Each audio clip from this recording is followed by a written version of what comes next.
que mais escreveu no Novo Testamento, é um dos que mais aplicou o ensinamento cristão de maneira bem proveitosa para a igreja de todas as épocas. E Paulo, ele tem uns títulos que, às vezes, as pessoas até se confundem.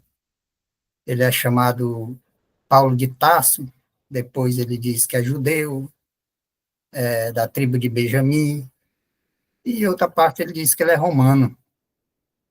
Então, esse Paulo é assim, ele nasceu em Tarso. Tarso é uma cidade, de uma região da Cilícia.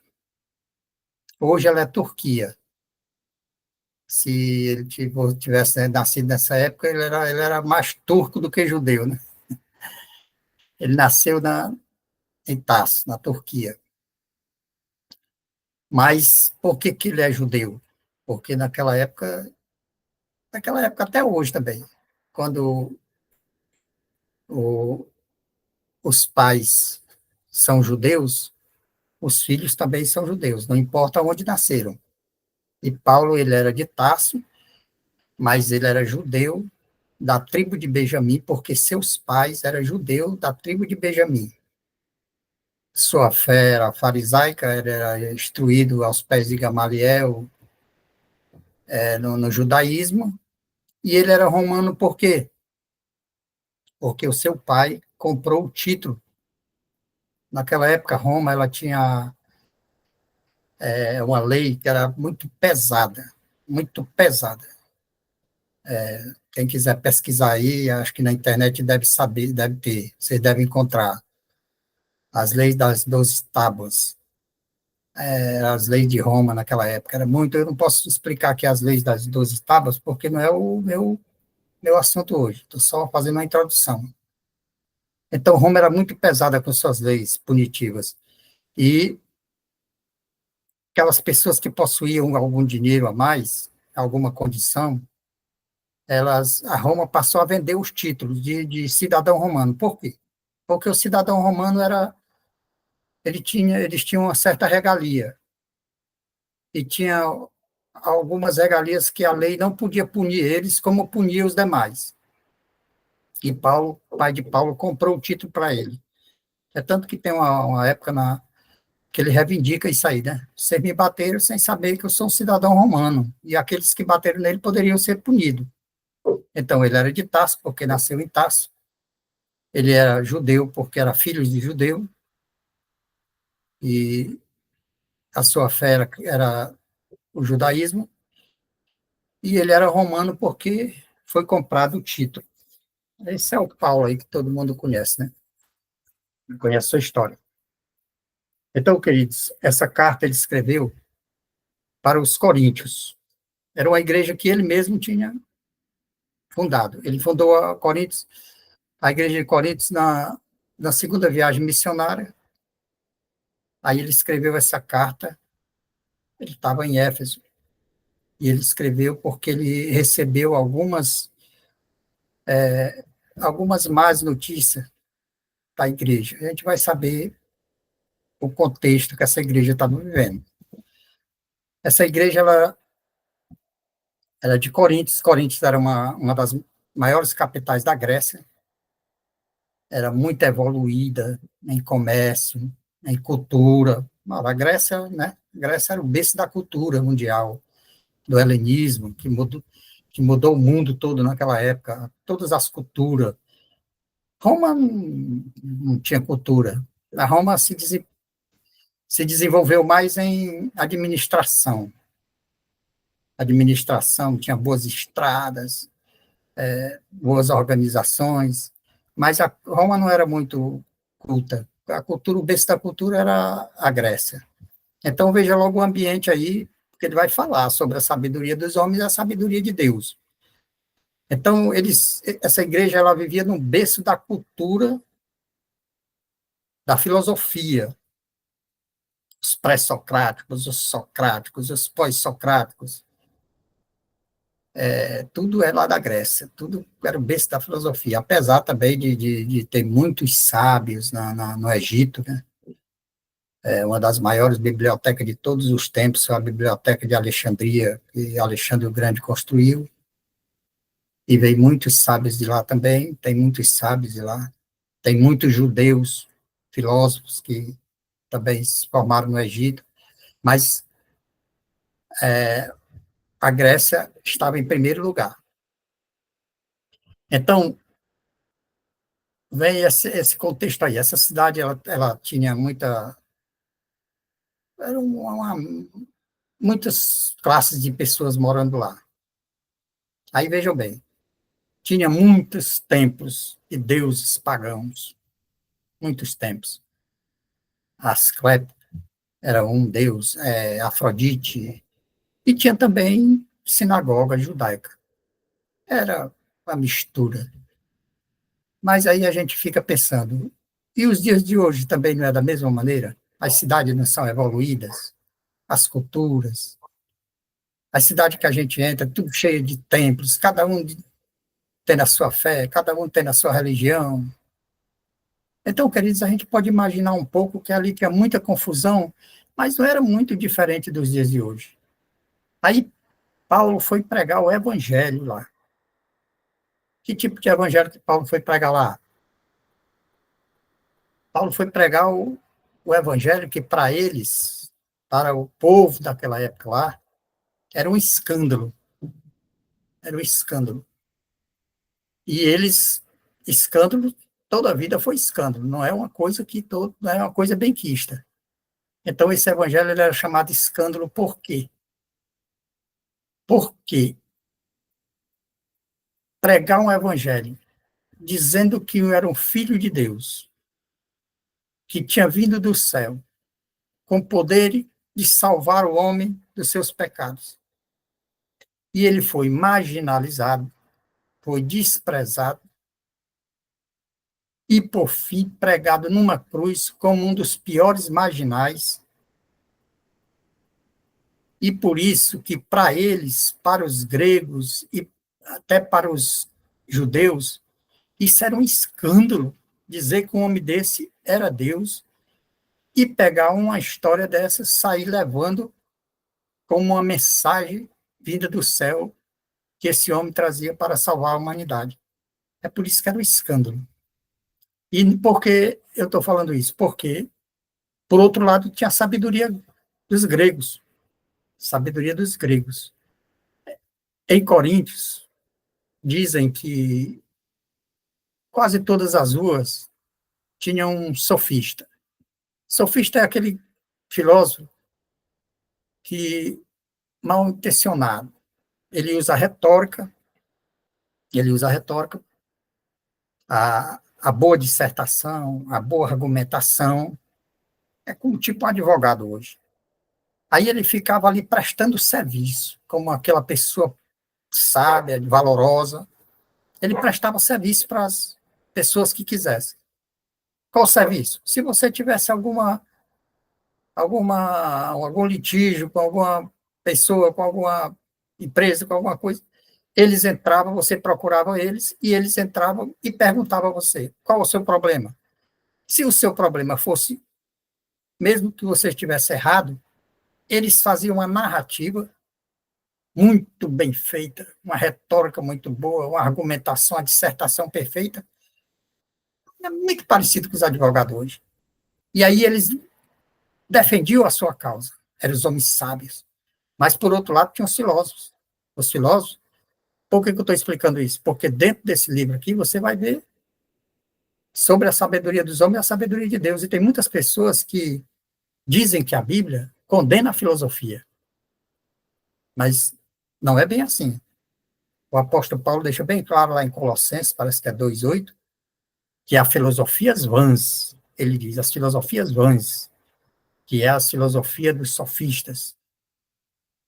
E, por outro lado, aqueles pré-socráticos, socráticos, pós-socráticos, aqueles homens com aquela sabedoria toda, tinha algum valor para Deus? Querido, em primeiro lugar, você tem que saber que toda sabedoria vem de Deus. Não a dos sofistas, porque ali o apóstolo Paulo diz que as vãs sabedorias são enganos, né? Usa uma prática retórica para poder enganar. Mas a filosofia em si, ela é o amor ao conhecimento, amor ao saber. É aquele homem que peleja para descobrir as verdades onde quer que elas estejam. O crente é um filósofo. A Bíblia é um livro filosófico. Você vai buscar o saber a respeito do seu Cristo. São Pedro, Tiago, parece que diz. Deixa eu ver aqui, parece. São Pedro diz: buscai dar uma boa razão da fé que vocês têm.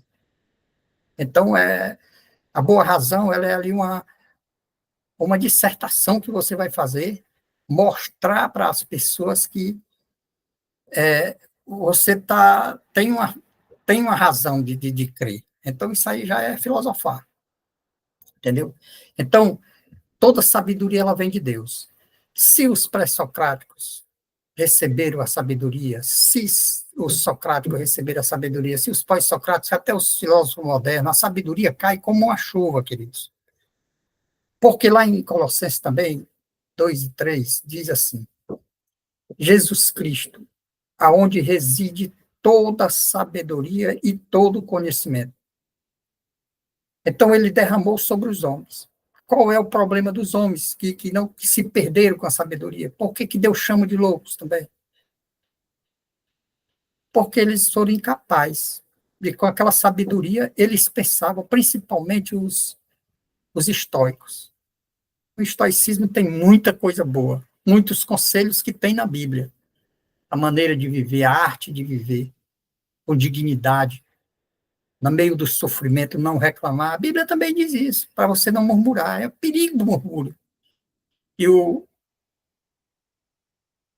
os filósofos estoicos, eles dizem: olha, quando você enfrentar alguma luta, isso serve até para você, queridos, como conselho agora.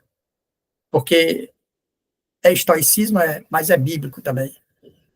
Então, ele diz: quando você passar por alguma dificuldade, não murmure. Pegue aquilo que veio para você. Mas, professor, isso é muito ruim o que eu estou passando, querido. Se veio para você, encare com dignidade. Deus não dá além do que tu pode suportar. Suporta com dignidade.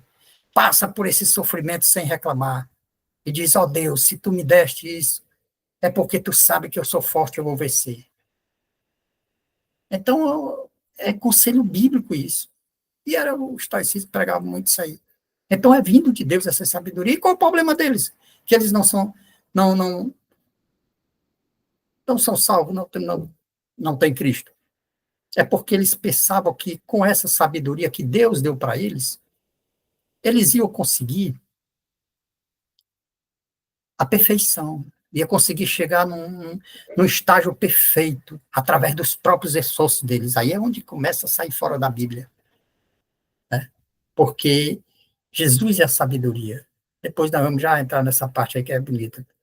Então, eles não aceitavam Jesus, eles pensavam que ali era um escândalo, para a sabedoria aquilo ali não pode existir, vamos dizer que é Deus, e ser deixar de ser cuspido, açoitado, isso é uma afronta a Deus, é loucura. Então, era essa igreja que Paulo que levantou em Corinto, estava no meio desse contexto aí, de filosofia, de imoralidade demais nessa igreja, dessa cidade de Coríntios. É como eu estava comparando com os nossos dias, a imoralidade em toda a esquina, em todos os lugares, você abre a porta de casa, você vê as pessoas passando hoje de maneira totalmente imoral, ninguém tem zela pelos bons costumes, pela uma imagem que deve zelar, até os próprios crentes. Então, lá também, a igreja também estava se deixando se envolver pelo contexto, vamos chamar esse contexto de quê? Contexto mundano, porque o convite divino, você que é cristão, o convite divino é para te arrebatar do sistema do mundo, não te tirar do mundo, mas te arrebatar a tua alma, o teu entendimento, o teu intelecto, os teus sentimentos. Deus quer arrebatar isso para uma esperança. apóstolo Paulo diz, nós somos salvos na esperança. Então, o cristão tem que ser esperançoso. Aí a igreja de Coríntios, Paulo tinha fundado ela, e ele recebeu uma carta da parte da família de Cloé, que a primeira coisa que eles tinham lá era, eu dividi aqui um esboço, que eu vou separar ela aqui em umas 6, dividir o livro em 6, cada 6 a gente vai detalhando aí o que for possível para a gente aprender, como eu disse na primeira aula daquela vez, uma aula nunca passa tudo, nunca passa tudo. A gente aprende algumas coisas e vem aquele espírito de interesse crítico para procurar a pesquisa, né? Agora eu queria que você acompanhasse comigo aqui uma entrada para que eu possa comentar contigo aqui a respeito de uma coisa muito interessante. Capítulo 1, no verso 4 até o 7, deixa eu me ler para ti. Sempre dou graças a meu Deus a vosso respeito. Ele está falando para os coríntios, para a igreja de Coríntios, a qual ele recebeu a carta totalmente, com a carta que mostrava que ela estava totalmente fora dos padrões cristãos. Aí ele diz, dou graças a meu Deus, a vosso respeito, a propósito da sua graça, que vos foi dada em Cristo Jesus, porque em tudo fostes enriquecido nele. Preste atenção. Em tudo eles foram enriquecidos nele. Em todas a palavra e em todo o conhecimento. Olha. Assim como o testemunho de Cristo tem sido confirmado em vós, de maneira que não vos falte nenhum dom, guardando-vos a revelação de nosso Senhor Jesus Cristo. Queridos, olha como é que ele começa essa carta, dizendo que eles são eleitos de Cristo, que eles têm todo o conhecimento, que eles não falta nenhum dom naquela igreja. Ele vai reclamar muito da igreja. Preste bem atenção, é isso que eu quero chamar a sua atenção, para você aprender isso aqui juntamente comigo nesse livro. Ele vai falar muitas críticas pesadas contra esse povo, muitas críticas. Mas olha como é que ele começa. Ele não está elogiando eles, ele está elogiando o que Deus derramou para eles. Deus derramou todo o conhecimento dentro daquela igreja. Igreja totalmente descontrolada. Por que tu está falando isso, professor? Olha para a tua igreja. Olha para a igreja que nós estamos hoje. A gente vê todos os problemas de Coríntios que tem dentro das igrejas hoje. Todos os problemas de Coríntios. Mas o Paulo está dizendo que ali foi derramado o conhecimento de Deus. Todos têm uma Bíblia na mão. A Bíblia é o livro mais valioso que o mortal tem nas mãos. A Bíblia tem um conhecimento, uma luz, que livro nenhum do mundo tem. Se você se interessar, você tem todos os dons ali que Deus derramou dentro daquela igreja. Deus derrama toda a luz do conhecimento, todo o poder do Espírito. E por que a igreja de Corinto estava desse jeito e às vezes a nossa igreja também está? É porque é o que eu lhe disse naquela hora. Deus derrama a sabedoria como chuva. Alguns pega e sai por aí louco, vivendo, e ela, que era para ser para o bem, termina sendo para o mal. E o evangelho é tipo também uma peneira. Deus derrama tudo, toda a graça sobre uma igreja,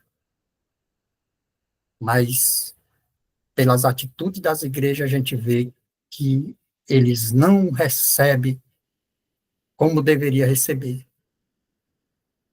O apóstolo Paulo começa aqui dizendo para eles que eles são escolhidos de Deus, que eles são amados de Deus, que eles têm toda a luz, que eles têm todos os dons, nenhum falta, ele diz isso, nenhum falta, todos os dons tinha naquela igreja.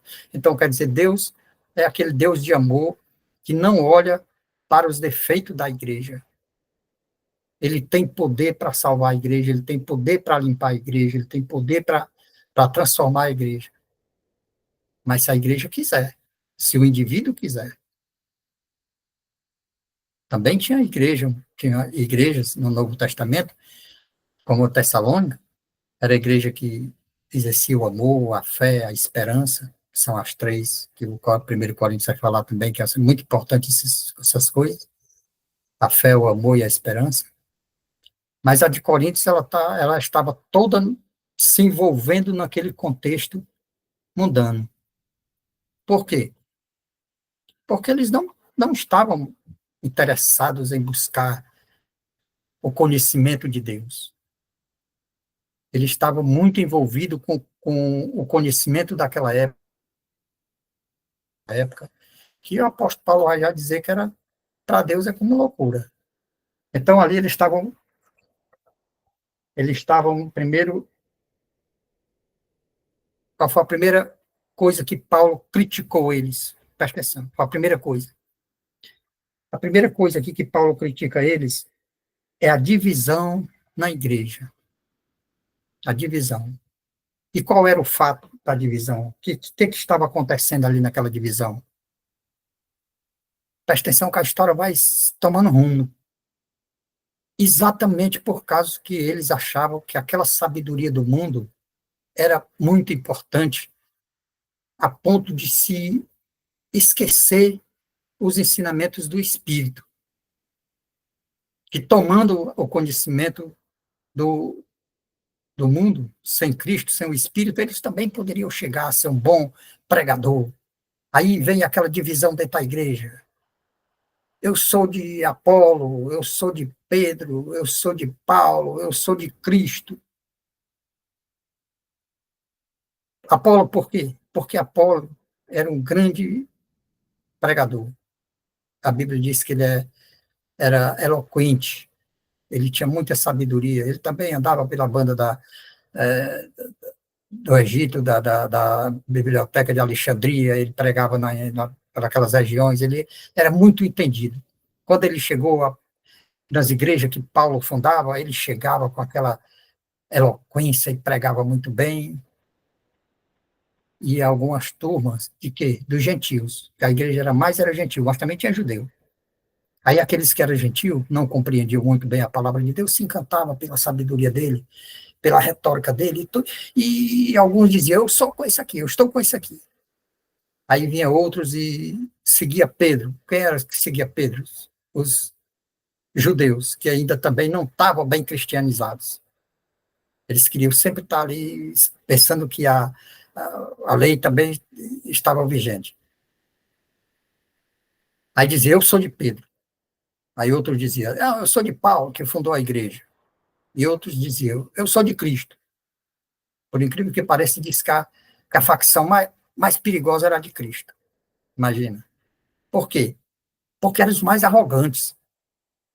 Diziam, nós somos de Cristo, nós não precisamos de homens, nós não precisamos de pregador bom, nós não precisamos de homens que expliquem a lei, nós somos de Cristo, já temos tudo. E, afinal de contas, o que Deus dá para nós vem através de humanos, né? Vem do Espírito, mas a lei, digamos, o método de Cristo para pregar o Evangelho é um levando aos outros, né? É um pecador levando para o outro. Um pecador se arrepende, que tem o Evangelho, passa para o outro. Esse é o método. Então, você precisa do pastor, você precisa dos irmãos da igreja. Você não pode estar dizendo, eu sou de Cristo, eu não preciso mais de ninguém. Não quero saber de pastor, não quero saber de irmão, não quero saber de presbítero, eu vou viver minha vida só eu e Deus. E o amor? Aonde fica, né? E o amor? Como você vai exercer o amor se você não tem uma vivência com os mortais, seus iguais? Então, o fato da divisão ali era essa guerra. Aí Paulo vem e diz assim, por que vocês fazem isso? Por que vocês fazem isso? Porque vocês não estão de comum acordos. Não estão de comum acordo um com o outro. Entendeu? Vocês não estão em harmonia. Vocês se juntam, mas cada um quer viver jeito. E no reino de Deus, não. No reino de Deus é união. É união, é amor uns pelos outros. Porque, segundo a Bíblia, nós não podemos fazer nada por Deus, não podemos mostrar amor nenhum por Deus, a não ser na pessoa do nosso próximo, do nosso igual, do nosso semelhante. Então, ele disse que a causa, o fato é esse, é a divisão na igreja. A gente vê muito isso também, não vê? Nas nossas igrejas. A gente vai aprendendo e vê que naquele tempo não era épocas de ouro, que da igreja que tinha tudo, da igreja que era mais santa do que a de hoje, da igreja que era primitiva, a igreja mais perfeita que tinha. Se for estudar, queridos, a gente vê que a igreja daquele tempo tinha muitas coisas que a de hoje tem. E tudo começava por quê? Tudo começava pela mente humana, pelo desprezo pela palavra de Deus, pela busca da verdade. Agora, o que era que causava isso? Esses fatos dessas facções, elas causavam o quê? Aqui você vê aqui do 18 ao 2:5, as causas, a primeira era a falta de compreensão da mensagem da cruz. Falta de compreensão da mensagem da cruz. Por que é isso? Porque a mensagem da cruz, é como eu disse no começo, o apóstolo Paulo dizia lá, para os que estão se perdendo, ela é loucura. E ele não estava falando nada de errado, nada de exagero. Para eles era loucura mesmo. Viam Deus, olha a concepção que a gente tem de Deus. É um todo-poderoso, é o Criador dos céus, da terra, do mar e tudo que neles há. Aí chegar um homem, ali, um rabino, que o rabino era para ser servido, ele chegava servindo, as pessoas criticavam ele não dizia nada, batiam nele, ele não dizia nada, cuspia nele, ele não dizia nada, por fim foi condenado, morto numa cruz. Era um escândalo isso aí, era um escândalo. Então, o apóstolo Paulo dizia, olha, eu não vim ter com vocês com sabedoria de homens, querendo, através de retórica, através de argumentos, dissertações, mostrar para vocês. Eu vim foi no poder do Espírito, pregar o evangelho, que é um escândalo para eles. Mas para nós, é poder de Deus. Por que ele dizia isso? Porque uma das coisas que eles precisavam, que eles não tinham, era a sabedoria do Espírito. Ele condena, o apóstolo Paulo condena aqui a sabedoria do mundo, que ele não veio com retórica, não veio com sabedoria filosófica, não veio para explicar ninguém com dissertação. Ele veio no poder de Deus, falando que Cristo morreu na cruz por nós. E na mesma hora o Espírito de Deus dava um convencimento àquelas pessoas. Então, por isso que ele dizia, no poder de Deus. Mas aí, quando chega lá na frente do versículo, do capítulo 2, versículo 6 ao 16, ele vai dizer que há sabedoria sim, mas a sabedoria do Espírito. Aí, que sabedoria é essa do Espírito?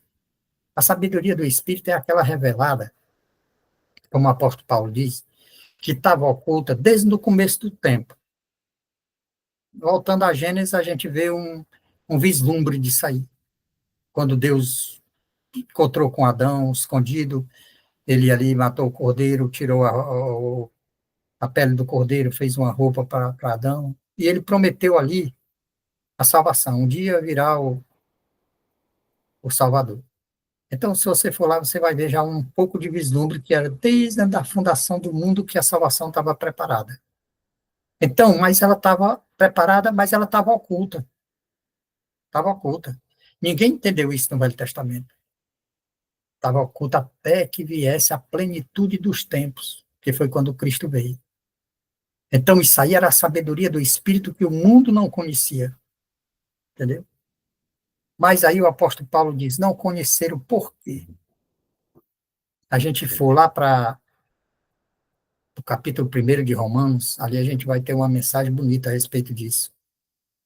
Ali diz assim, ó, depois você pesquisa lá, você vai ver em outras palavras lá, mas eu vou falar aqui decorado.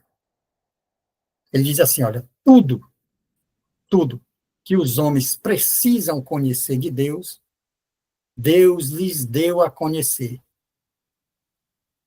Deus lhes deu a conhecer o seu poder e a sua glória através de quê? Das coisas criadas. Aí ele continua. Eles entendendo, olha como a mensagem é poderosa, mensagem da natureza. Ela diz que há um Deus todo-poderoso, a todas as mentes. Ela diz que há um Deus todo-poderoso, um Deus criador. Então, eles compreendendo, não o honraram como Deus. Não lhe deram a sua glória e o seu poder como era merecido. Foram honrar a imagens de homem, aves, quadrúpedes e répteis.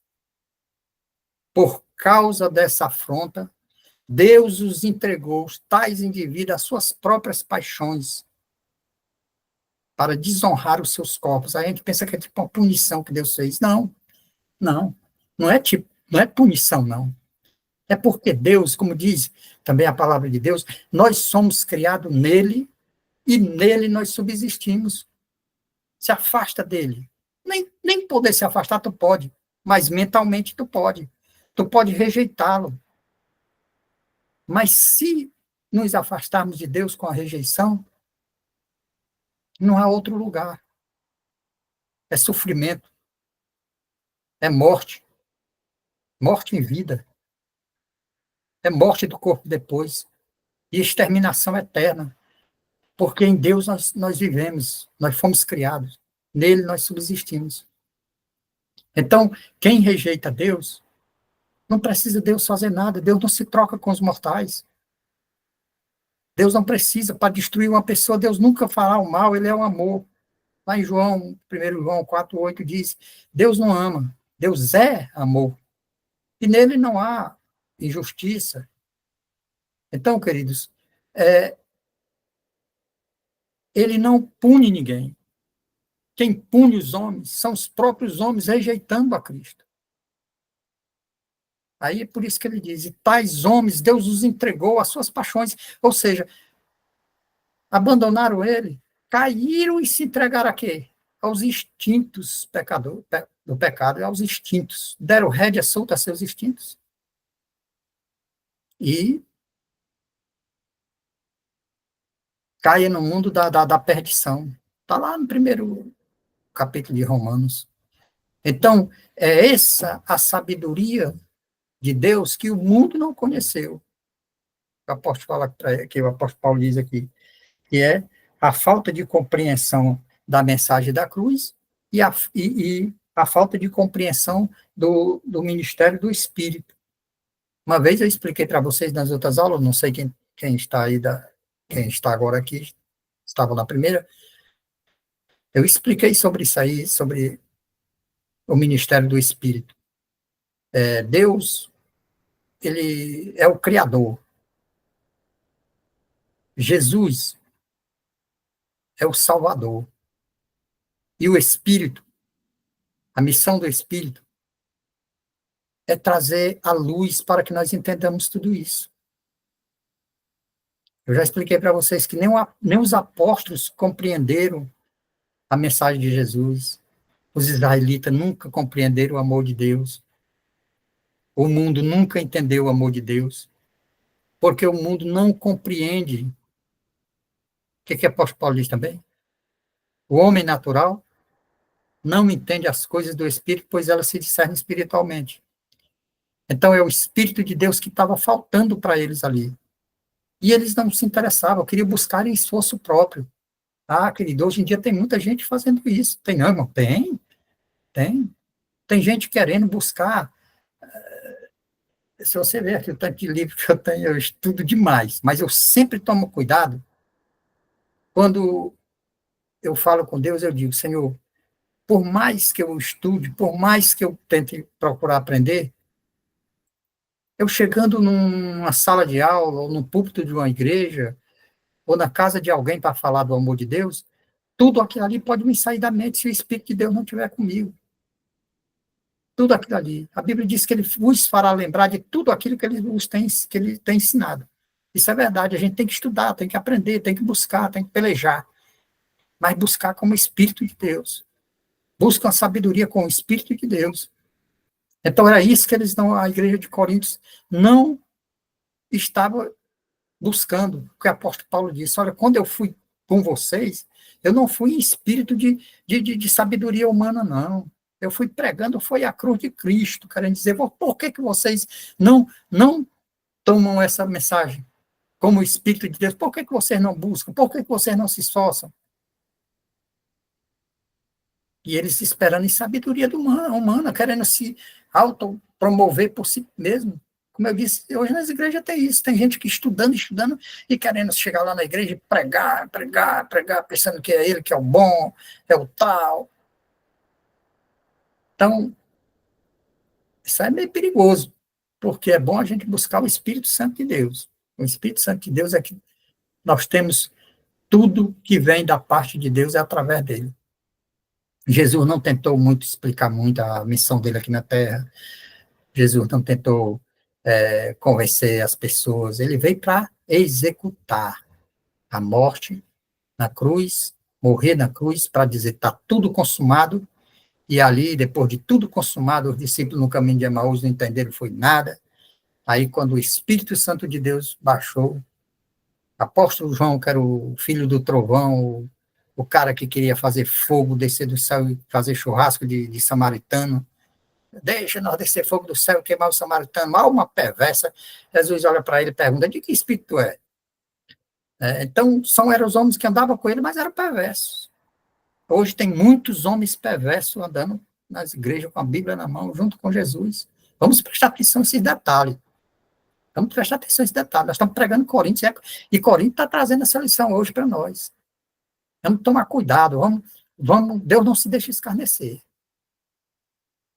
Ele enche a igreja de poder, de dons, mas vai desdenhar, vai com a tua indiferença em relação ao Espírito. Você vai entrar em confusão com o pastor, vai entrar em confusão vai fazer facções de tal igreja, você vai criar confusão, vai fazer qualquer tipo de coisa. Por quê? Porque, como o apóstolo Paulo disse, a causa dessas confusões é que você não entende a mensagem da cruz. Eu não preguei poder de homem, não. Eu preguei o poder do Espírito. Uma mensagem que está revelada desde do começo. Então, querido, aí eu falei para vocês as causas, o fato da divisão, que era a separação, eram as facções, aí depois a causa, né, que é a falta de compreensão da mensagem, causa essas facções, e agora a falta de entendimento do Espírito, que causa isso aí também, que é as consequências. Agora, uma das consequências também é a pior, é a pior. Presta atenção aqui, a consequência pior de você não ter consideração pela palavra é você não ter consideração pelo Espírito de Deus, é você não ter crescimento. Apóstolo Paulo, nessa mensagem aí, nesses versículos aí para frente, ele diz assim, eu não pude falar com vocês como espirituais. O que é que ele estava querendo dizer? Como pessoas que estão evoluindo. Porque vocês ainda são crianças. Vocês não cresceram no Evangelho. Aí deixa eu te contar uma história aqui. Essa história é a seguinte. Um pastor contou essa história e eu peguei ela, nunca mais me esqueci. Ele disse que ele foi para o hospital com a mulher dele, ela gestante. Aí, quando chegou lá, ele agoniado, que era o primeiro filho, aí tinha medo que a mulher ter o filho aleijado, ou de qualquer outro problema. Aí, quando ele chegou, o médico chegou perto dele e disse, se acalma, deu tudo certo, seu filho está perfeito. Aí ele disse, deixa eu ver ele. Mostraram o menino para ele. Quando trouxeram o menino com os olhos, eles disseram, o menino com os olhos fechados, o menino com o joelho tipo todo engilhado, não andava, não falava. Aí ele olhou para o médico e disse, está perfeito? Ele disse, está perfeito, perfeito. Aí ele diz, queridos, o menino é perfeito quando nasce, mas se com 5 anos, o menino com 5 anos, eu levasse lá no médico e dissesse, doutor, esse menino nunca abriu os olhos, esse menino nunca falou, esse menino nunca andou, o menino está com cara de joelho ainda. Aí ele dizia, o meu filho está normal? Ele dizia, não, não, problema seríssimo. Ele tinha que evoluir, não é verdade? Ele tinha que estar o quê? Correndo, amarrando lata em rabo de gato e apertando a campainha do vizinho, correndo, fazendo aquela danação, quebrando as coisas dentro de casa. Aí ele estava normal. Mas se ele tivesse com 20 anos, amarrando lata em rabo de gato, apertando a campainha do vizinho, é, quebrando as coisas dentro de casa, ele era normal? Era não, era doido, pode pegar e jogar no hospício. Então, querido, cada fase tem a sua perfeição. Quando você aceita o evangelho, você é uma criança em Cristo. Não sabe falar direito como cristão, não sabe andar como cristão, não sabe se comportar, mas você está aprendendo, é um processo. O apóstolo Paulo já tinha fundado aquela igreja há muito tempo, quando recebe uma carta da casa de Cloide, dizendo, rapaz, estão tudo doido aqui, tudo doido, tudo brigando, facção, é, imoralidade sexual. Aí ele diz, eu não pude vir com vocês como espirituais, eu venho como a carnais, como vocês são, carnais. Vocês não cresceram. Então, a consequência dessas confusões é isso. Não cresce espiritualmente. Não cresce. Aí fica aquele meninão dentro da igreja, aquelas pessoas dentro da igreja procurando confusão, procurando destruir o que alguns constroem com o evangelho. A igreja, ela deve ser, vou parar aqui um pouco também para lhe contar uma história. Eu prestei atenção uma vez que igreja, ela não é como um museu. Ela não é como um museu. Museu é aquele que está lá, você entra, está lá as peças todas buriladas, todas bonitas, antigas, cada uma com sua história, cada uma perfeita, não tem mais nada para fazer, já está tudo ali só para ser admirada. Mas a igreja não é um museu. A igreja, ela é como uma oficina. Aí um dia eu entrei dentro de uma fábrica de móveis. Quando eu cheguei na porta da fábrica de móveis, eu vi lá, isso aí aconteceu comigo, eu vi. Aí eu tirei a conclusão. Eu vi lá um bocado de toras de madeira, do mesmo jeito que vem do mato. Toda cheia de casca, nó. Tava lá, bichona, só as toras jogadas lá. Quando eu passei para o segundo departamento, estava lá elas todas todas tábuas, que já tinham sido troncos. Estava todas as tabinhas, tudo feitinha. Vou para outro departamento, tá lá os móveis tudo montado. Outro departamento, os móveis estão tudo pronto. No outro, está tudo burilado, tudo bonito, as peças, as coisas mais lindas do mundo, que era onde eu comprava. Aí, o que, que eu tirei a conclusão? Um dia eu preguei, eu usei isso aí. Eu disse, a igreja é como uma oficina. Aí o cristão chega com aquela história. Mas aí depois ele vai passando por um processo, dependendo da sua entrega, dependendo de como ele recebeu o evangelho. Ele vai passando pelaquela transformação. Aí, se você não se deixa passar por essa transformação, você vai continuar sempre uma tora. Então, queridos, a igreja de Deus, ela é tipo oficina. Agora, isso aí também tem outra lição. Qual é a lição? É que você nunca, nunca deve estar julgando seu irmão do lado. Porque, às vezes, você sabe quantos anos de crente eu tenho? Eu tenho, aceitei Jesus em 82. De lá para cá, tantas coisas aconteceram comigo. Tantas coisas que quem me conhece talvez saiba um pouco. Então, mas hoje eu já estou um velho. Eu tenho tanta experiência. eu já tenho uma certa quantidade de conhecimento. Como é que eu vou estar dentro de uma igreja e querer julgar uma pessoa que está com 1 mês, 2 meses, 3 meses entrando na igreja?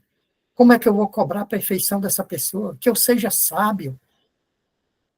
E o caminho para o céu é tipo uma escada. Às vezes um está no 10º degrau, eu já estou no 20º, no 50º. É que eu quero julgar quem está lá, mas deixe Deus fazer o trabalho. Cada um no seu tempo, cada um no seu contexto, cada um na sua época. Então, se a gente olhasse por esses olhos, as igrejas se harmonizavam melhor. Saber que todos estão num processo ali. Estou vendo um irmão meu pecando hoje, ora por ele, intercede por ele, mas não condena. Porque se ele morre ou se ele vive, é para Deus. Cara. Se ele morre ou se ele vive, é para Deus. Ele é um servo de Deus, ele é comprado pelo sangue de Jesus, ele não te pertence, nem que eu te pertence. Então, vamos crer desse jeito. Se fosse desse jeito, as igrejas seriam. Agora, irmão peca dentro da igreja, os irmãos.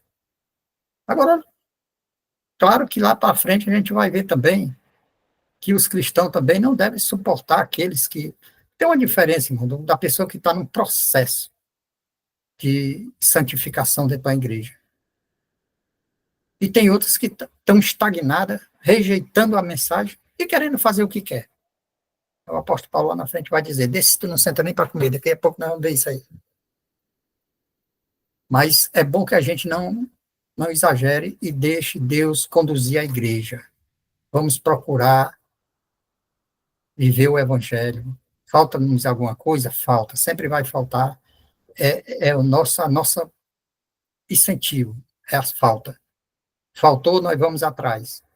Então, se faltar alguma coisa, vamos atrás, vamos nos pés de Deus, vamos na palavra de Deus, para que nós possamos colaborar para que uma igreja seja uma igreja produtiva para o reino de Deus. Seja uma igreja que exerça o amor, que exerça a esperança. É isso que a carta de apóstolo Paulo fala. Aí aqui ele diz aqui, ó, acho bonito isso aqui que ele explicou aqui, ele diz assim, para terminar essa parte que ele diz assim: irmãos, apliquei essas coisas em mim e a Apolo por amor a vocês, para que aprendam de nós o que significa, preste atenção, o que significa não ultrapasse o que está escrito. Isso aqui é profundo, não ultrapasse o que está escrito.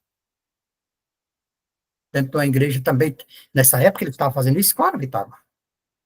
Ele estava ultrapassando o que estava escrito. O que estava escrito era que buscasse o Espírito revelador da verdadeira sabedoria de Deus, que para o mundo era loucura. E eles estavam buscando, acrescentando alguma coisa, buscando no mundo sabedoria, buscando se moldar com a sabedoria, com a filosofia, se moldar e ser um cristão retórico, um cristão argumentador, dissertador, um bom pregador, e aquele, acrescentando alguma coisa.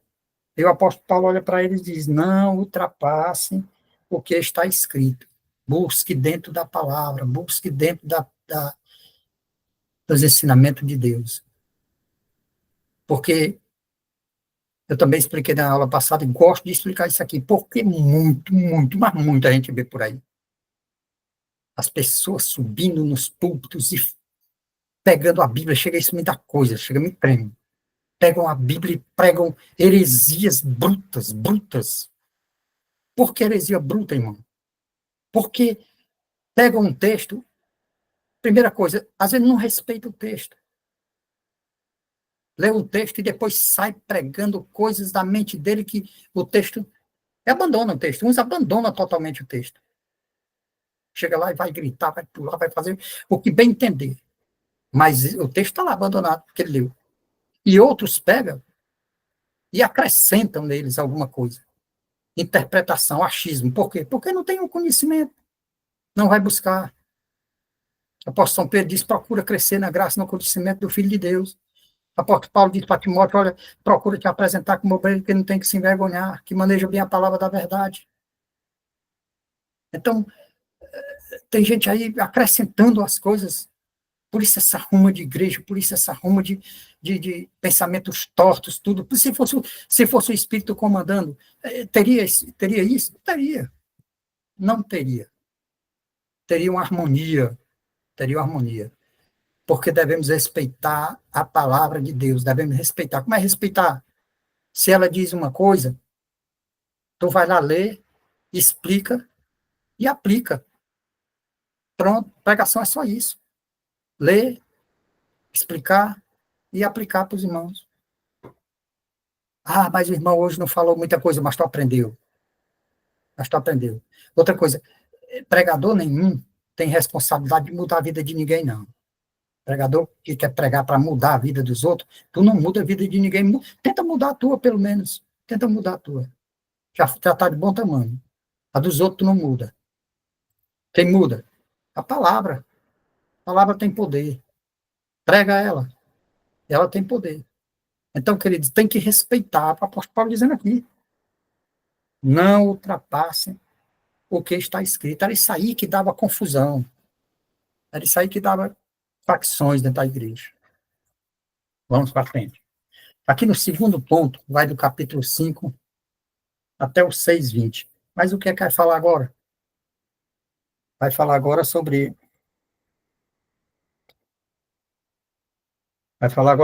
a desordem moral, né? Vai falando em facções, aquelas coisas de intrigas. Agora vem a desordem moral na igreja, moral. Do capítulo 5, do versículo 1 ao 13, eles falam, ele fala sobre incestos. O que é incesto, irmão? Aquelas tipo de relações sexuais com quem não deve. É parentesco nosso, pessoas parentes nossas. A gente não deve cometer esse tipo de acasalamento com parentes. E ali ele disse que no meio deles tinha, vocês sabem muito bem desse versículo, tinha até pessoas que coabitavam com a mulher do seu próprio pai. Claro que não era a mãe dele. Às vezes o pai era casado já com outra mulher, e era só madrasta, e o camarada ia lá e tinha relações sexuais com ela. Então, isso eram os incestos. Aí o apóstolo Paulo disse, eu vou ler aqui um texto aqui para vocês, desse espaço lá para o capítulo 9, ele diz assim, já disse por carta que vocês não devem associar-se com pessoas imorais. Por que ele está dizendo isso? Imorais tinham dentro da igreja, e eles se associavam com eles. Os que estavam dentro da igreja, eles apoiavam isso aí. Associar, que ele está falando aqui, é apoiar, se macunar com a pessoa em relação àquela ideia, aquele comportamento dela. Com isso, não me refiro aos imorais deste mundo, nem aos avarentos, aos ladrões ou aos idólatras. Se assim fosse, vocês precisariam sair deste mundo. Mas agora estou escrevendo que não devam associar-se com qualquer que, dizendo ser irmão, seja imoral, avarento, idólatra, caluniador, ladrão. Vou ligar aqui meu computador, tá?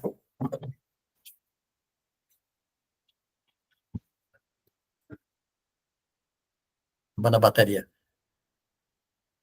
Então, aqui, quando ele fala sobre, do capítulo 5, do versículo 1 ao 13, que ele fala sobre imorais, ele não está se referindo a que a gente deva sair por aí querendo se livrar dos imorais do mundo, vizinho, pessoas que a gente se comunica por aí. Porque se vocês forem fazer isso, vocês têm que sair dessa terra. Até porque, se eu quiser me livrar do pecador, do imoral lá fora, do ladrão, do adúltero, eu vou pregar para quem? Então, não é desse pessoal do mundo que ele está falando. Ele está falando que os imorais que prejudicam é aquele que está dentro da igreja. É aqueles que estão praticando aquelas coisas dentro da igreja. Irmão, e o que é que isso pode prejudicar? Queridos, como eu falei ainda agora, que ali tem pessoas que entrou, está com poucos tempo, tem gente fraco na fé, como o apóstolo Paulo também fala, tem uns fracos na fé que eles ficam, às vezes, eles não leem a Bíblia, às vezes eles não oram, eles estão ali, tipo aqueles cristãozinhos curiosos, eles ficam olhando para a vida da igreja, dos irmãos da igreja, dos mais veteranos, a vida do pastor, a vida da família do pastor, eles ficam ali desse jeito, pegando um pouquinho daqui, um pouquinho dali, quem vai lá prega, ele pega um pouco, pega outro pouco. Então, se tiver algum que pratique uma coisa, uma das duas, ou ele vai fazer a mesma coisa, ou ele vai se decepcionar, a gente vai ver isso aí também lá para frente. Tem também, eu posso falar e comentar sobre isso aí. Então, você dizendo ser um cristão, porque não é cristão. O apóstolo Paulo disse, não é cristão. Aquela pessoa que está dentro da igreja, que não se interessa pela mensagem do Espírito, a mensagem da verdade, ele não encara aquilo como uma coisa em primeiro lugar da sua vida, para progredir, para crescer, para se tornar um adulto cristão. Se ele não faz isso, ele vai cair em facção, fazer facção dentro da igreja, fazer raiva, fazer tudo que não presta dentro da igreja, vamos dizer assim. Mas ele não sabe que ali pode ter uma pessoa que ele está levando também para a perdição. Aquelas pessoas que estão só observando o, o caminhar da igreja. Às vezes tem pessoas que não sabem ler a Bíblia, tentam ler, não entendem. São pessoas que estão prestando atenção nos irmãos na igreja, no pastor, na família, em quem eles conhecem ali, nos pregadores, né? Eles estão ali de olho. Então, eles podem também. Então, é desses que o apóstolo Paulo diz: tem esses imorais aí perturbando, bota para fora. Que seja entregue a Satanás e o corpo se perda e o espírito seja salvo por Jesus no último dia. Por que ele diz isso? Porque se fosse você já ia condenar o indivíduo, né? Entrega a Satanás, pronto, está perdido. Paulo não se presta a julgar ninguém. Ele não se presta a julgar ninguém. E o cristão não pode julgar ninguém. Ninguém tem poder para estar julgando ninguém. Essa é uma missão que Deus não deu a nós, a julgar o outro. Quando tentar resolver, a outra lição que você tem que tomar aqui. Quando você tentar resolver alguma coisa que está fora de você, vai ser difícil você resolver. Porque o que está fora de você, você não tem controle sobre aquilo ali. Então, você tem que olhar para dentro de você, tentar mudar as coisas dentro de você. Conforme você muda sua compreensão, os seus comportamentos, busca um conhecimento de Deus, aquele conhecimento que transforma, aí o mundo ao seu redor se transforma automaticamente. Tem uma família miserável, mulher briguenta, filhos desrespeitosos, trabalho ruim, situação financeira também, doença, está assim o contexto da vida, vai a Jesus com coragem e pede o conhecimento, pede intervenção do Espírito Santo. Ele muda primeiro a tua vida. Ele primeiro dá paz. Porque quando ele nos dá paz, aí a mente da gente começa a receber os conhecimentos bíblicos, começa a receber amor por aquilo ali. Começa a ser cristão. Cristão é amar a mensagem de Deus, é amar a esperança que vem ao meu coração, é se apegar àquilo ali. Então, a partir daquilo ali, teus comportamentos começam a mudar e o mundo ao teu redor começa a se harmonizar de maneira que tu fica olhando sem saber. De repente tem uma boa esposa, tem uns filhos obedientes, ou o trabalho começa a melhorar, o estudo também nas escolas, o ambiente todo começa a melhorar, tu começa a ter paz, tu começa a ver proteção divina, tu começa a ver proteção, provisão, mas tudo começa por dentro.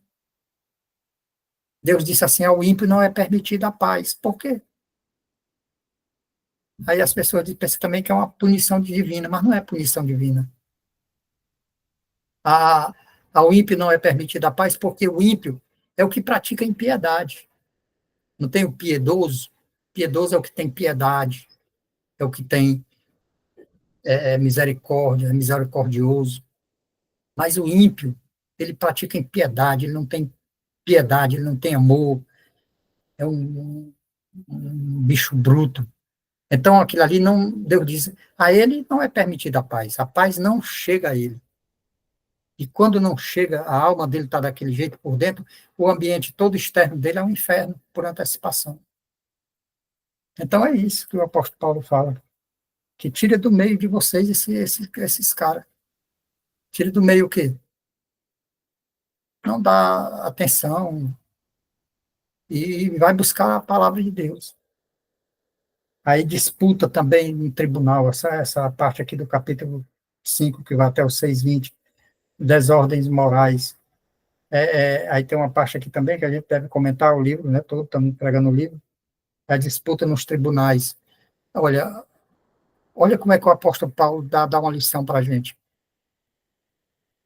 Segundo a palavra de Deus, os homens mais sábios do mundo é aqueles que buscam pelo Espírito de Deus e têm a mensagem da salvação. Para Deus, os homens mais sábios do mundo são esses.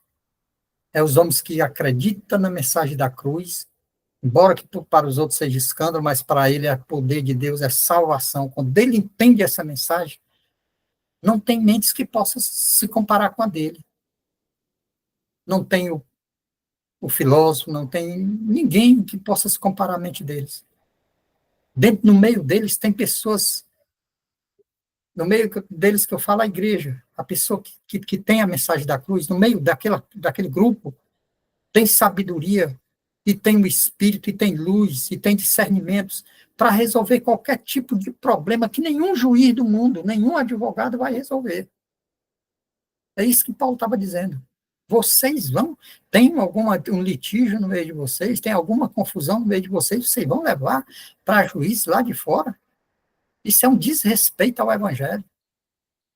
Ele queria que dentro da igreja, os irmãos levantassem homens idôneos, porque no começo, o apóstolo Paulo disse que é derramado tudo sobre a igreja. Essa igreja não tem porque ela não está buscando. Se o irmão em si, particularmente, não tem, é porque ele não está buscando. Mas, às vezes, se você buscar Jesus, vem tanta sabedoria, não é aquela sabedoria extrapolada, mas a gente pensa, de sair por aí fazendo o que não deve. É aquela sabedoria de resolver as nossas causas. Uma pessoa lá me comprou isso, me prometeu pagar, não me pagou. Vou lá, a razão é minha, eu vou lá e vou brigar com ele, vou bater nele, vou fazer qualquer coisa, ele vai ter que me pagar.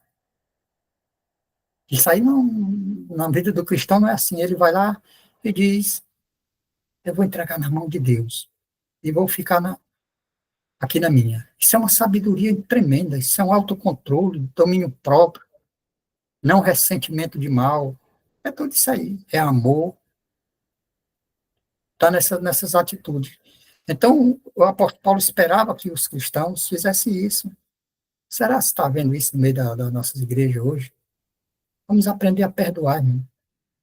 Vamos aprender a perdoar, porque se um cristão perdoa, tanto faz ser o outro cristão como qualquer outro, a alma dele está enobrecendo, porque é uma grande nobreza a pessoa perdoar os outros.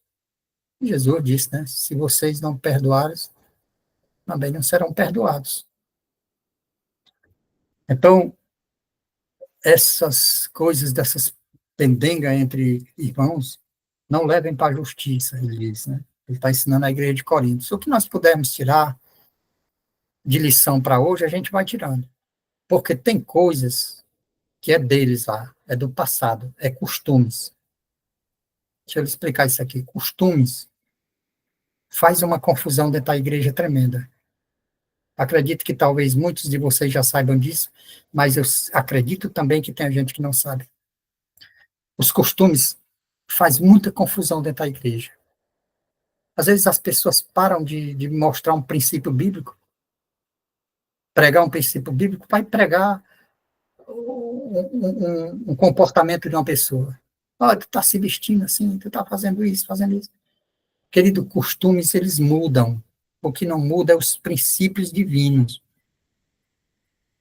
Tem coisas daquela época, que aqui vai tocar no assunto, daqui a pouco nós vamos chegar lá, é sobre o véu. Tem costumes que era tipo um mandamento para aquela época, para nós hoje não interessa. Por quê? Porque aquilo que era costume lá, não é hoje. O que eles vestiam lá, se nós fôssemos vestir hoje aqui, nós seríamos ridículos. Então, tem comportamento deles lá, que se nós fôssemos se comportar como eles naquela época, nós estaríamos sendo ridículos.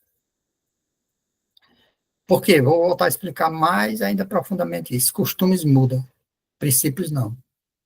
Olha, deixa eu lhe explicar. Na Mata da Amazônia, eu vi um vídeo, uma época. Na Mata da Amazônia, tem uma igreja. Tinha uma igreja. Esse vídeo que eu estava vendo, tinha uma igreja lá. Como era a igreja? Aquela casinha coberta de palha, com as forquilhazinhas, com 6 forquilhas, 3 de um lado, 3 do outro, Skype. Vocês imaginaram aí já como é, né? A igreja da Amazônia. Os bancos eram aquelas forquilhinhas e um pau, e o corredorzinho no meio, e lá na frente, eles botaram um pau com uma tábua assim em cima, era o púlpito. Quem eram os irmãos da igreja? Os índios e as índias. Só que tinha lá uma equipe filmando e mostrando um culto de oração. Eles vindo tudo o culto de oração e entrando dentro da igrejinha. Só com a coberta, sem parede, sem nada. Como era que essas índias vinham? E os índios? As índias vinham todas com o seio do lado de fora, aqui na cintura só aquela tangazinha de palha, que não dava para cobrir muita coisa, praticamente seminua. Tudo para oração, tudo para o culto de oração. Aí a igrejinha ficou cheia lá, tudo de índios e índias seminus, orando, ainda se abaixava e orava. Eu lhe pergunto, Deus estava atendendo ou não estava? Deus estava ali ou não estava? Ali tinha poder de Deus, mesmo. Poder de Deus. Aonde era que estava o poder de Deus? Na mente deles, sabendo a mensagem da cruz, sabendo que Jesus era o Salvador. Estavam ali clamando a Deus, orando. E o Espírito de Deus, com certeza, estava ali. A atitude daquele povo, carne não faz aquilo ali, não. Quem faz aquilo ali, quem procede daquela maneira, é poder espiritual. Poder de carne nunca faz um homem se ajoelhar diante do seu Criador, do seu Salvador. Quem faz isso, quando você se ajoelhar, saiba disso que é o Espírito de Deus que está te levando aquilo, pois aquela reunião de oração era o Espírito de Deus. Então, queridos, pega uma mulher daquela, bota dentro do avião e traz para a igreja aqui, na nossa cidade. Do mesmo jeito, com as mesmas vestes. Dava certo? Claro que não. Aí teria que vestir a pobre da irmã, né, vestir ela toda direitinho, porque os costumes daqui é um, o de lá é outro, mas o Deus é o mesmo. Você está entendendo? Então, tem muitas coisas daquela época que fica lá mesmo, lá na igreja de Coríntios. Não serve para nós. Mas de tudo nós podemos tirar lição. De tudo nós podemos tirar lição. Será que isso aqui dá para mim? Será que dá para entender alguma coisa aqui que fique legal? Tem, sempre tem. Outra coisa que ele fala é sobre a frouxidão moral. Vocês não sabem que os seus corpos são membros de Cristo? Ele diz, porque eles faziam imoralidades sexuais. Então, querido, ele mostra aqui, nós vamos correr mais um pouco aqui, porque eu acho que o tempo está. Então, ele fala sobre usa o corpo pela primeira vez. Lá na frente ele vai usar a respeito dos dons, mas aqui ele usa o. Quero explicar isso aqui bem direitinho para você. Lá na frente, capítulo 12 até o 14, ele vai falar do corpo, como a igreja. O corpo de Cristo, a igreja. Aí ele vai usar o nosso corpo como exemplo, para explicar sobre os dons. Mas aqui ele vai explicar também sobre as imoralidades. Entendeu? Ele vai dizer, olha, a igreja de Deus é o corpo de Cristo. Cristo é o cabeça e a igreja é o corpo. Então, como é que vocês vão pegar, digamos que um indivíduo sai da igreja e vai se prostituir e vai chegar dentro da igreja, ele alguma ferida, alguma pancada ele deu no corpo de Cristo. Tem gente que diz assim, não, mas não foi eu, foi ele. Ora, não foi. Nós não estamos desligados, não. Cada um de nós é um membro. Se um sofre, todos sofrem, ou você não acredita na Bíblia. Então, se um indivíduo vai lá fora e dá o seu corpo para ser prostituído, ele está ferindo a igreja de Deus. Você vai saber por que que, lá mais na frente, quando chegar no capítulo 7 sobre o casamento, você vai saber por que que o adultério é terrível para a igreja, para o corpo de Cristo, para os planos de Deus. Ah, não, foi ali adultério. Ah, eu fui ali adulterei, mas já voltei a pedir perdão. Tu fez uma coisa que não tem mais. Tem perdão? Tem, mas não tem como consertar. Vai te explicar. Então, imoralidade, ele vai falar aqui que nós somos o corpo de Cristo. Logo, somos membros uns dos outros, ele dizendo. Não entrega, não te entrega para poder fazer esse tipo de coisa, porque tu vai fazer, no mínimo, um hematoma na igreja. No mínimo, tu vai dar uma pancada nela, tu vai dar em ti mesmo, né? Corpo de Deus, tu vai tentar ferir a igreja toda. Aí vamos dar mais aqui uma. Agora nós vamos aqui para o capítulo 7. É uma outra divisão. O capítulo 7 é uma divisão só. É o debate sobre o casamento. Primeiro, ele começa com celibato. Do versículo 1 ao 9, ele começa com celibato. Celibato, irmão, o que eu tenho para te ensinar é o seguinte, é que é opcional. O apóstolo Paulo, ele apresenta o celibato. Isso que é celibato, não é não querer casamento. Se é homem, não querer nada com mulher, nada com sexo, nada. Celibato. E se é mulher ou se é homem, tanto faz. Se guarda para Cristo. Ah, isso seria uma maravilha. Nem tanto, né? Porque também vem aquele detalhe que todos nós fomos feitos para cumprir a missão de Deus. A missão de Deus também é ter filhos, ter família, dar continuidade à vida. Tá? Começa por aí, o celibato. Mas se quer ser, o apóstolo Paulo diz, é bom, é muito bom. Mas ele fala de uma coisa que você não vai dizer que é mentira. Ele diz que no corpo de todos há uma chama de desejo. Aí que, se ele optar pelo celibato, é arriscado qualquer hora ele se perder. A qualquer hora ele cai. Então, se é quase certo que vai cair, casa, ele diz casa. Então, o celibato é uma coisa opcional que não é muito aconselhável. Aí uma igreja aí, igreja católica, porque a igreja católica, ela não, você não deve se referir só à igreja católica, porque a igreja católica nossa também é. Por quê? Porque católico é a igreja universal, é a igreja de Deus na face da terra, ela é a igreja católica, porque católico é universal. Agora, quando você se referir à igreja que eu estou falando, você vai se referir à romana, igreja romana, católica romana. Então, ela tem essa opção de celibato, mas causou um desastre tremendo, que isso aí está nos anais aí da história, da literatura, da, da, da, da catástrofe que essa opção fez. Então, o apóstolo Paulo deixa. Quando você vê falar em celibato, é só isso aí que tem. É opcional e não é muito aconselhável. É melhor casar. Agora vamos tocar naquele assunto. O que mais esse capítulo pede aqui é para que a pessoa, quando casar, se una ao seu esposo ou à sua esposa e respeite aquilo ali. Respeite, porque Deus ali juntou. Esse é o ensinamento do capítulo. Deus ali juntou dois em um. Para quê? Para fazer exatamente aquilo que eu falei ainda agora, para procriar, para dar uma família. E essas famílias, a Bíblia diz que é para consagrar, consagrar. Se tu casa com a tua mulher e vai ter uma família, Os teus filhos são consagrados mediante a tua fidelidade com a tua esposa. Tu vai ter uma família consagrada. Se tu vai lá fora e adultera, e tu fizer um filho, tu destruiu os planos de Deus para a família. Destruiu a tua família, destruiu a, os planos de Deus para a família. Aí tem gente que diz, não, a Bíblia não fala sobre isso aí, a gente vai ali, peca e tudo, reconcilia com a mulher e volta para casa de novo e tudo vai dar certo. Cuidado, porque a família é sagrada. É sagrada. Apóstolo Paulo lá vai ler direitinho lá o capítulo 7 e pede a orientação de Deus para te ver.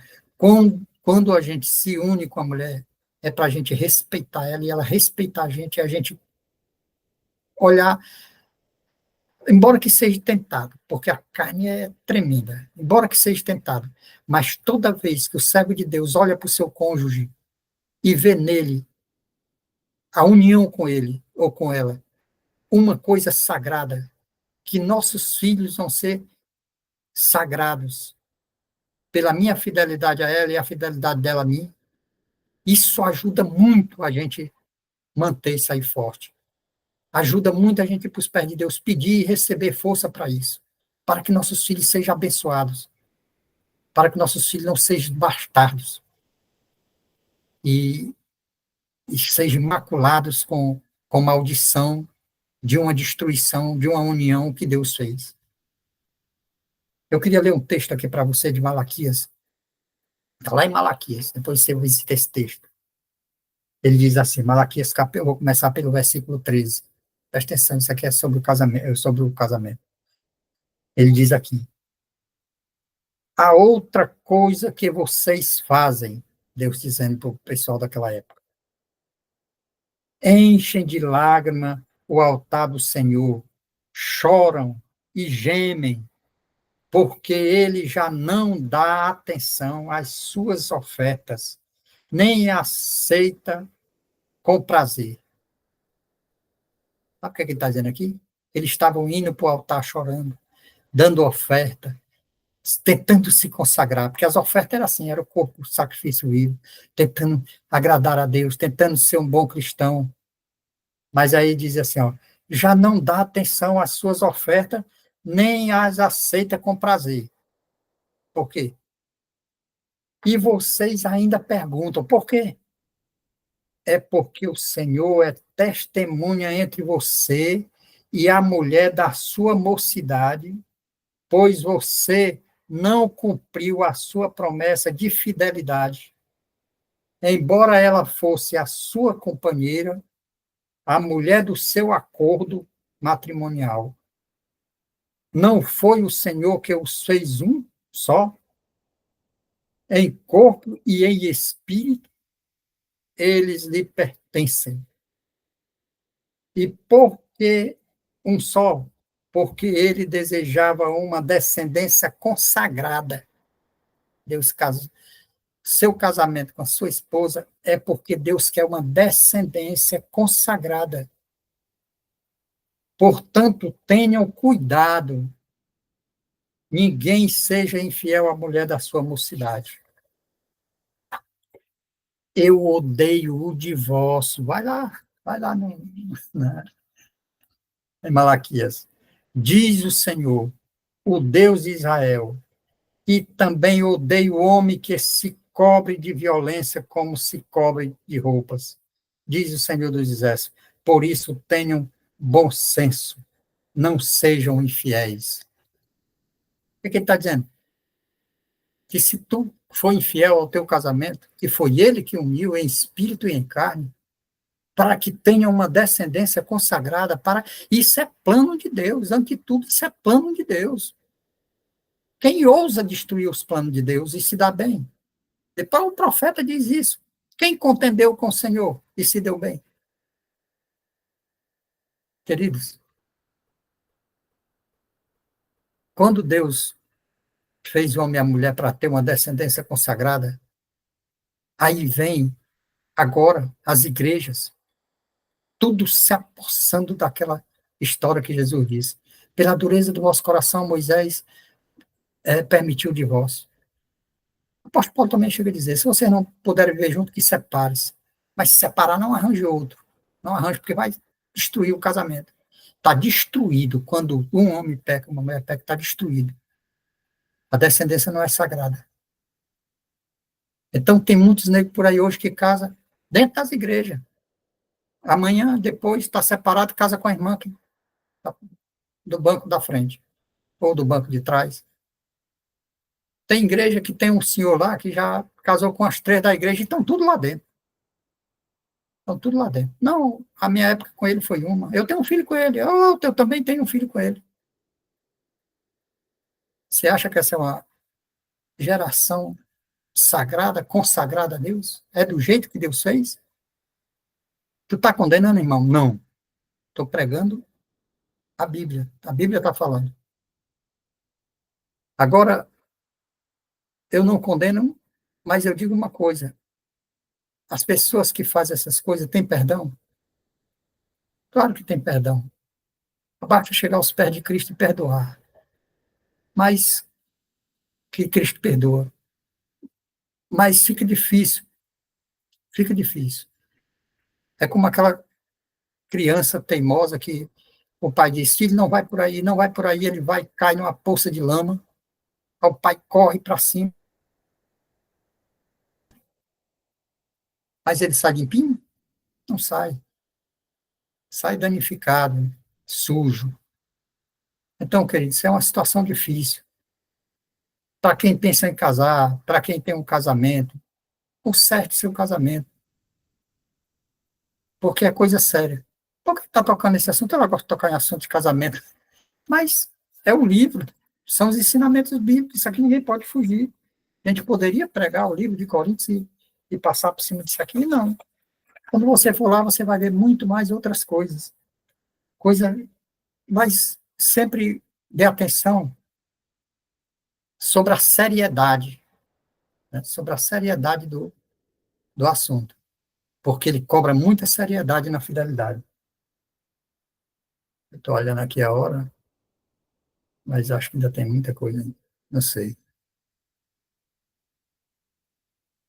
Capítulo 8 de 1 a 11, ele vai falar sobre o debate de comida oferecida a ídolos. Eu vou aqui andar um pouco mais rápido, que eu quero explicar uns 2 capítulos na frente, que é muito interessante. Quando você abre o livro de Coríntios, que vê sobre comida sacrificada a ídolos, o apóstolo Paulo, vou correr aqui, o apóstolo Paulo diz assim, ídolos não é nada, ídolos não é nada.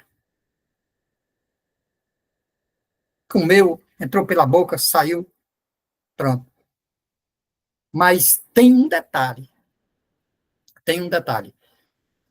Aquelas comidas que eles comiam naquela época, aqueles banquetes que eles faziam, não era o cristão que ia lá no banquete deles comer, mas era, eles faziam um banquete tão grande que sobrava carne e eles vendiam no mercado. O apóstolo Paulo disse, olha, vai lá, come de tudo. Não pergunta, não pergunta. Mas tem um detalhe. Se tu já é forte na fé, não é mais um débil na fé, não é mais uma criança. Porque quando é criança, a gente vai pegar e dizer assim, se eu comer aquilo ali é sacrificado a ídolos, eu estou deixando de adorar o meu Deus e vou adorar ao Deus dele. Não. Se tu adora Jesus e está comendo aquilo ali, e tu sabe, tem uma fé forte, que aquele ídolo não vale nada e tudo, e só dentro de tu mesmo, tu come com aquela certeza que Cristo é o teu Salvador, e que a comida e o ídolo não tem muita importância, não tem problema nenhum. Agora, se tiver uma pessoa perto de ti, que pode se ofender com aquilo ali, aí tu não come. Ele também fala das festas de ídolo, para ir às festas de ídolo, é bom não ir. Não misturar o que é sagrado com o profano. Isso tem muitas outras lições aqui, mas é mais ou menos sobre isso aí. Ídolo não vale nada, comer as comidas pode comer. Agora, se tu for forte e ter aquela certeza, mas se tu for um fraquinho e disser, ficar em dúvida, se eu comer eu vou me condenar e tudo, aí o apóstolo diz, aquilo que não provém da fé é pecado. Entendeu? Então é mais ou menos por aí. O exemplo de Paulo, ele dá um exemplo aqui nesse capítulo 9 todinho, é a respeito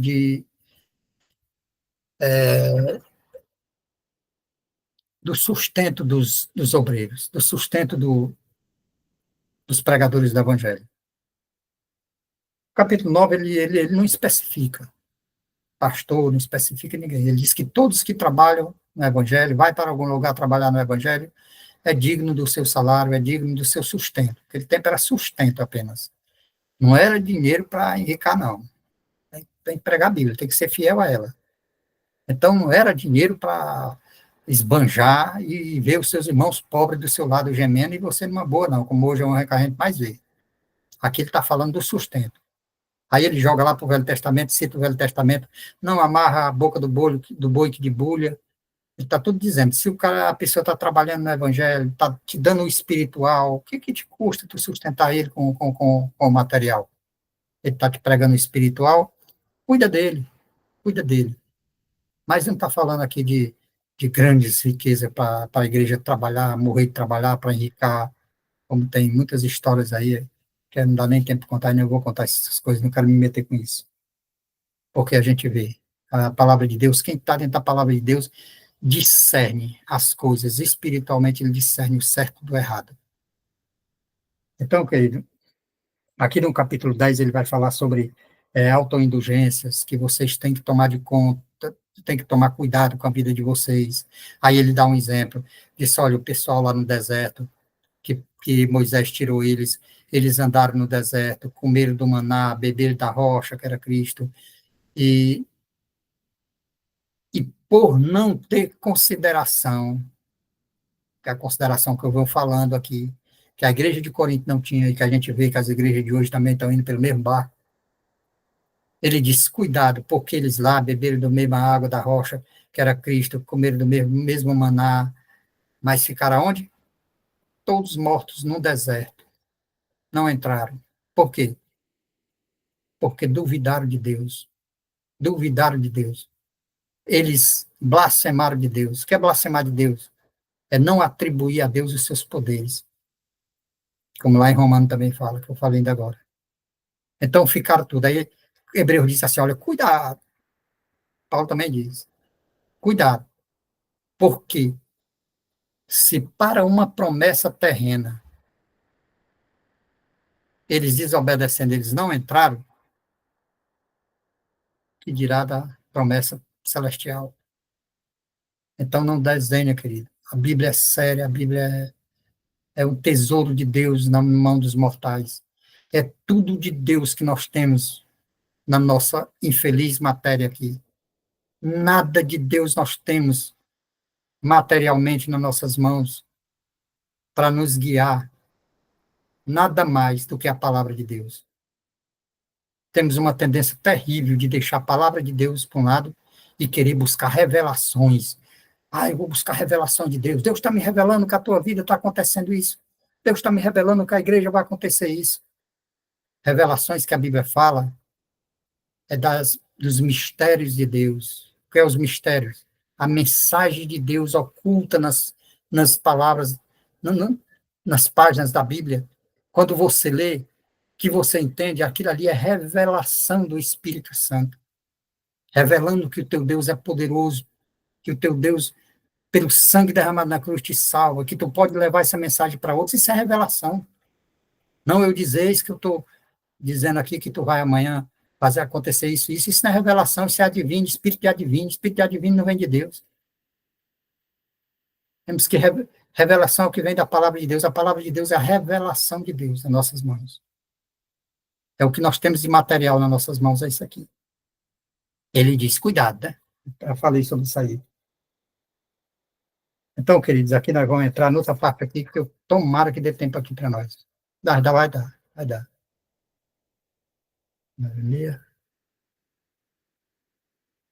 Eu queria perguntar ao Diogo até que hora que vai. Até às 11, viu? Aí até às 11 já chegou às 11, chegou não? Falta 3 minutos. Dá só para explicar um pouquinho aqui sobre a ceia, ceia de Deus, ceia do Senhor. Pronto. Dá Pronto, sim, é porque a gente aprende. queridos, aqui é o seguinte, eu tenho muita coisa boa para a gente falar ainda, mas A ceia do Senhor, eu vou explicar uma coisa aqui que eu vou logo te dizer, bem rapidinho. Eu vou explicar segundo a Bíblia.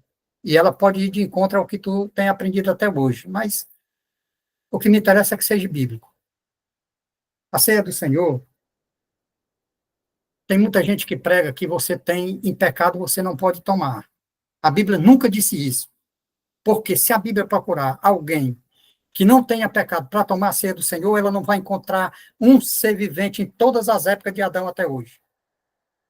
Ou a Bíblia está errada, dizendo que não é um justo sequer. Então, e por que, irmão, que está lá dizendo? Se eu comer, será para minha própria condenação?